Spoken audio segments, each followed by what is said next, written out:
Here we have our TV stand and a sheet of metal, and we drill some holes.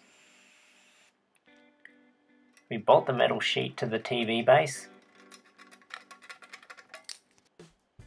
Here are some lonely tools needing a home.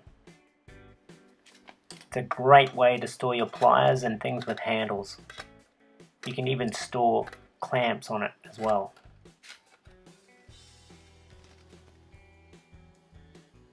Here are your clamps. You can pick the whole thing up. It's easy to pick which tool you want and you don't have to go through your toolbox. Thanks for watching.